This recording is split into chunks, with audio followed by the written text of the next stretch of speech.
Ang on-the-spot na tugon at aksyon sa inyong mga sumbong at hinaing. #palatawag.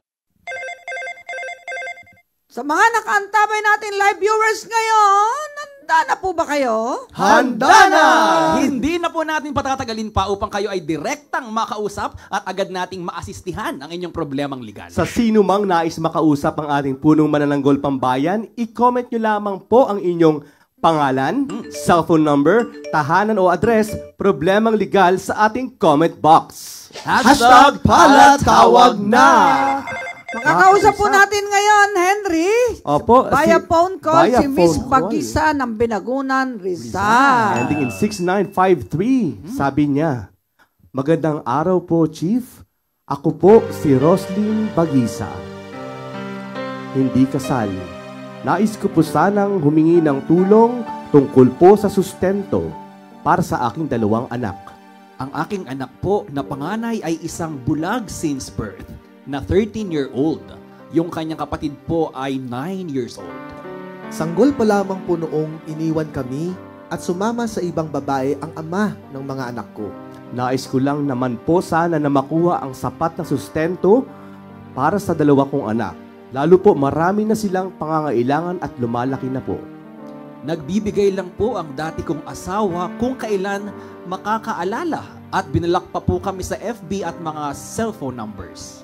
Noong una ay okay lang sa akin, pero ngayon gusto ko nang ipaglaban ang karapatan ng mga anak ko. Sana po, attorney, ay matulungan ninyo ako para makuha ko po ang karapatan ng aking 2 anak. Matagal ko na po itong problema. Maraming salamat po at God bless po.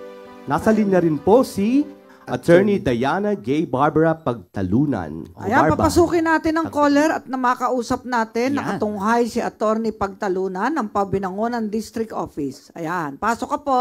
Hello, ma'am. Hello po. Yes, ma'am. Kasal po ba kayo ng Hello po. tatay ng 2 anak nyo? Ay, ma'am. Hello? May tanong po ako. Kasal po ba kayo ng tatay ng 2 anak nyo? Hello po. Attorney, Okay. good afternoon. O sige, may nakita ko na impormasyon, hindi pala kasal. Ngayon, ganito po yan, sang-ayon sa Republic Act Hello po? 9262, mga kababayan ay pwedeng magdemanda ng suporta, no? Yung economic abuse ang basis at pwedeng makulong ng criminal action sa isang criminal action ang tatay kay kasal kay hindi na hindi nagsusuporta sa kanyang anak. Nadidinig mo ba ako, ma'am? Yes po, attorney. Okay. Ay, si Attorney Pagtalunan, nasa linya na? Nandyan Hello po, Chief. Yes, ma'am. Nadidinig mo ang boses ng ating kliyente na hindi sinusuporta ng 2 anak nila? Ayan. Ibibigay namin sa iyo ang number niya para kayo ay mag-usap kung papaano ang pagpapadala ng sulat para ma-immediate mo, ha? Si Roslyn at yung tatay ng kanyang mga anak. Apo, Chief. Pagbayarin mo ng suporta, mukhang may pera naman at may kita. At alam niyo po, like ko sinasabi, ang mga tatay ay may obligasyon, hindi lamang ang nanay, na kupkupin, suportahan, pakainin, paramtin. Saka Chief, yung anak niya, bulag po yung panganay. Oo nga may problema eh.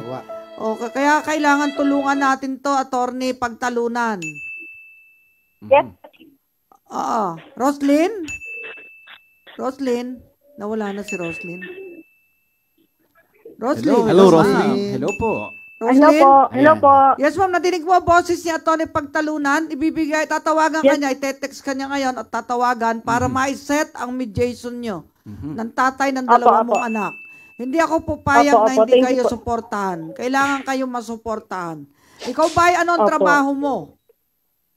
Ano po, wala po akong trabaho sa ngayon kasi hindi na po ako nakapagtrabaho dahil po yung anak ko po ay sinasamahan ko po araw-araw sa eskwelahan. Wala po.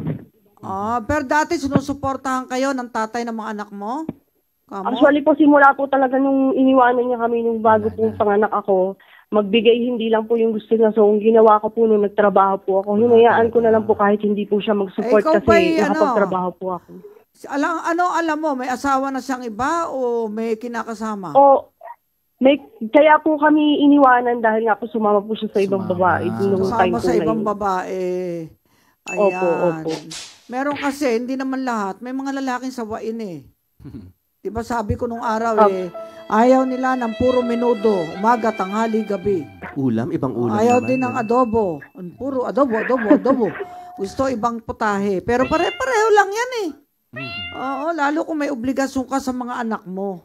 Diba? Papanagutin natin sa batas ang tatay ng iyong mga anak kung hindi siya magsusuporta. Tanda mo yan, Roslyn, ha? At yung Opo, maraming salamat po kasi sobrang tagal ko na po talagang problema. sige, at may tatawag sa'yo, padadalang kita ng tulong para may Ayun. pangtawid Thank gutom you. kayo hanggang ha? Ay, thank you po. Sige, Thank you po. Roslyn. Padadalang kita ng Maraming tulong salamat para sa dalawang anak mo, ha? Sige. Maraming salamat May po. magte-text sa'yo at ikaw ba may GCash? Opo, thank you po, Sige, thank you po. padadalang ka Thank you namin. po Pero, talaga. dapat masulatan ng public attorney natin yung lalaki na yan, yung tatay ng dalawang anak mo, para magsuporta siya. Hindi pwede yan. Opo. Kung ayaw magsuporta, huwag kang mag-anak, JC. Tama po, Chief. Kaya si Agree JC, po ako hindi doon. nag-aanak. Dalawa pa. Si Kawawa Enoch, yung hindi mga nag-aanak. Ayaw Si magsuporta. Henry, ito tatlong to, walang anak eh. Kaya pag binigyan ako ng ayuda, wala naman silang aayudahan. Kundi nanay, tatay nila. O yan, talagang ganon. Okay, Roslyn? Abangan mo yung Opo, papadala thank ko sa'yo ha, na tulong, konting tulong. Okay, Atty. Pagtalunan, bahala ka na. Sa demand letter to support yung aming Jason. Salamat po. Okay. Opo, thank you very much Thank po. you po. Okay. Thank you po. Kajiral, pakibigay number ni attorney ha, kay Roslyn.